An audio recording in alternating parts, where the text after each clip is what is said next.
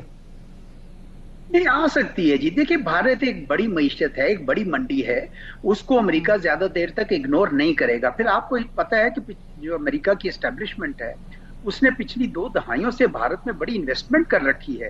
وہ تو اس دفعہ انہوں نے ڈس اپوائنٹمنٹ اس لیے ہوئے کہ بھارت کو تیار کر رہے تھے چین کے خلاف, اور جائے کہ وہ پاکستان کو بھی مینج نہیں کر سکا, اس وجہ سے تھوڑی ڈس اپوائنٹمنٹ ہوئے. لیکن ان کا نیشنل پارٹنر بہرحال بھارت ہے. اس وجہ سے میں حیران نہیں ہوں گا اگر 6-8 مہینے میں وہ دوبارہ ان کی طرف جھکاؤ ہو جائے. اگر تجارت کا کوئی معاملہ سلجھا جاتا ہے تو شاید اس طرف جائے گا. اس لیے پاکستان کو یعنی محتاط رہنا پڑے گا. امریکہ کی اگر سٹیکس آپ بلڈ کرتے ہیں جس طرح آئل اینڈ گیس سیکٹر میں یا آپ کے منرل سیکٹر میں, اور چین کے بھی سٹیکس بلڈ کرتے ہیں اور اوروں کے بھی سٹیکس, تو آپ یہ یاد رکھیں کہ پاکستان کے استحکام میں ان سب کے بھی سٹیکس ہو جائیں گے. تو بھارت کے لیے زیادہ مشکل ہوگا پاکستان کے خلاف کوئی بھی عمل کرنا اس کے بعد. صحیح, بہت شکریہ اعزاز چودھری صاحب, پروگرام کے حصے ہمارے ساتھ موجود تھے. بریک پہ جائیں گے واپس. تو بے نظیر بھٹو صاحبہ کی آج برسی ہے, کچھ ان کی یادیں تازہ کریں گے بریک کے بعد ہمارے پاس. 27 دسمبر 2007 ہم سب میں سے ہر ایک کو اچھی طرح وہ لمحہ یاد ہے جب ہمیں وہ خبر ملی کہ بے نظیر بھٹو صاحبہ کو دہشت گردی کے نشانہ بنا کر شہید کر دیا گیا ہے. ہمیں وہ پریسائز مومنٹ, ہم وہاں کہاں موجود تھے, ہم کیا کر رہے تھے, وہ یاد ہوگا جب بی بی کی خبر ہم سب تک پہنچی. اور آج 18 سال ہو گئے ہیں. ہر سال ہم بی بی کی برسی تو مناتے ہیں, لیکن ان کے قاتلوں کے حوالے سے ہم کبھی بھی کسی منطقی انجام تک نہیں پہنچ سکے ہیں. وہ 27 دسمبر 2007 کو انتخابی مہم کے دوران راولپنڈی کے لیاقت باغ میں خودکش بم حملے کا نشانہ بنی. وہ 1988 میں ملک کی پہلی خاتون وزیر اعظم تھی اور یہ تاریخی اعزاز ان کو حاصل رہا. وہ اب تک تاریخ میں واحد خاتون وزیر اعظم ہیں. یہ اعزاز ان کو 2 بار حاصل رہا ہے, اور وہ 97 سے 2007 تک 8 سالہ خود ساختہ جلا وطنی بھی رہی. 18 سال بعد بھی یہ سوال برقرار ہے کہ بے نظیر کا قاتل کون تھا. 2009 میں UN فیکٹ فائنڈنگ مشن نے تحقیقات کی, لیکن اس کا کوئی نتیجہ نہیں نکل سکا ہے. پروگرام کا وقت ختم ہو گیا. اپنا فیڈ بیک دینا مت بھولیے گا. خیال رکھیے. خدا حافظ.